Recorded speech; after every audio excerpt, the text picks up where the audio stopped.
এক হিন্দু মেয়ে আর এক মুসলমান মেয়ে বান্ধবী ছিল, বন্ধুর মতো ছিল, ফ্রেন্ডস ছিল, পাশাপাশি ঘর ছিল। ওই হিন্দু মেয়েটা তার স্বামীর সাথে থাকতো, মুসলমান ওই মেয়েটা তার স্বামীর সাথে থাকতো, পাশাপাশি ঘর ছিল। কত সুন্দর পরিবার ছিল। কারণ আমরা তো এখন পাশাপাশি থাকতে চাই না, অথচ আমার আল্লাহ বলেছে যে ধর্ম যার যার, কিন্তু ইসলাম সবার। ইসলাম মানেই হলো শান্তি, শান্তিপ্রিয় মুসলমান। নাম যেমন কাম তেমন, তারা পাশাপাশি থাকতো। গভীর খেয়াল করবেন, এখন ওই মুসলমান যে মেয়েটা ছিল সে সবসময় নবীর কথা, আল্লাহ নবীর কথা বলতো। আর হিন্দু মেয়েটা সবসময় ওই মুসলমান মেয়েটার ঘরে যেত, কোরআন শোনার কথা শুনতো, গোসে পাকের কথা শুনতো, অলি আল্লাহদের কথা শুনতো। এখন শুনতে শুনতে তার গোসে পাকের প্রতি একটা প্রেম জন্ম নিয়ে নিয়েছিল। রঞ্জিত সিং নামে ওই এলাকায় একটা প্রভাবশালী নেতা ছিল। ওই হিন্দু মেয়েটা অনেক সুন্দরী ছিল। হিন্দুরা তো, হিন্দু মা বোনেরা তো পর্দা করে না, তারা তো পর্দাশীল নয়, চেহারা দেখা যেত। এখন তার কুনজর ওই মেয়েটার ওপর দিকে পড়েছিল। দিন করলো কি, ওই হিন্দু মেয়েটা তার স্বামীর সাথে ওই হিন্দু মেয়ের বাবার বাড়িতে যাচ্ছিল হেঁটে হেঁটে। সেই রঞ্জিত সিং খবর পেয়েছিল। সেই রঞ্জিত সিং খবর পেয়ে সেই কুলাঙ্গারটা দৌড়ে চলে গেল। তখন দৌড়ে গিয়ে ওই মেয়েটাকে, স্বামীটাকে বলতেছে, তুমি নামো, আমি তোমার স্ত্রীকে পৌঁছে দেব। স্বামী তার মতলব বুঝতে পেরে বলতেছে, না, আমি আমার স্ত্রীকে নিয়ে যাব, আপনি কেন নিয়ে যাবেন? সে তার এবার ক্ষমতা, রঞ্জিত সিং কি করলো, তার ক্ষমতা দেখাতে শুরু করলো, অনেক চেষ্টা করলো ক্ষমতা দিয়ে।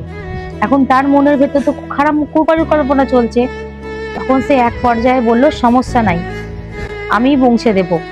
তখন ওই যে কুলাঙ্গারটা রঞ্জিত সিং ছিল, তার অনেক ভালো একটা ঘোড়া ছিল। এখন যখন রঞ্জিত সিং বলতেছে যে আমার ঘোড়ায় ওঠো, আমি তোমাদেরকে পৌঁছে দেবো, তখন ওই স্বামী, ওই দম্পতি বলল, আমরা একা একা যেতে পারবো। এক পর্যায়ে তর্ক বিতর্কর মধ্যে ওই রঞ্জিত সিং করলোটা কি, তলোয়ার বের করে ওই দম্পতির, ওই ছেলেটাকে, ওই স্বামীটাকে গর্দান নিয়ে নিল, তাকে হত্যা করলো।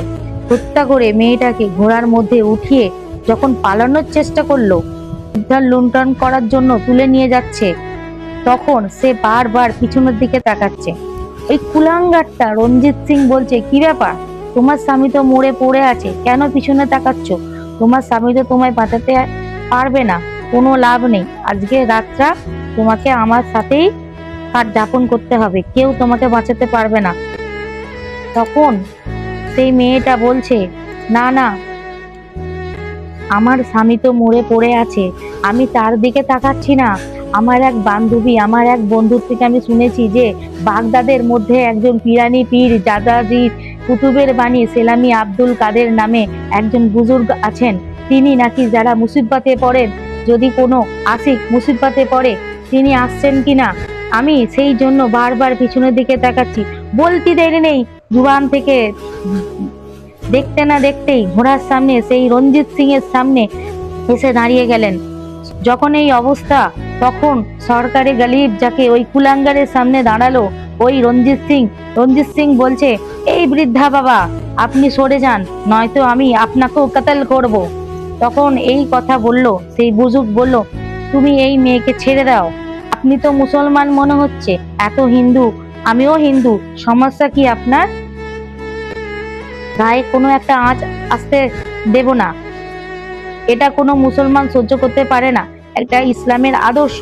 যখন এই কথা বলার পর বলতেছে ছেড়ে দাও, যখন ওই কুলাঙ্গারটা রঞ্জিত সিং কথা শুনছিল না, তখন সাথে সাথে ওই বুজুর্গ তলোয়ার বের করে ওর গর্দান উড়িয়ে জাহান্নামে পাঠিয়ে দিল। এরপর ওই মেয়েটাকে বলল, সমস্যা নাই, চলো মা, চলো আমার সাথে চলো।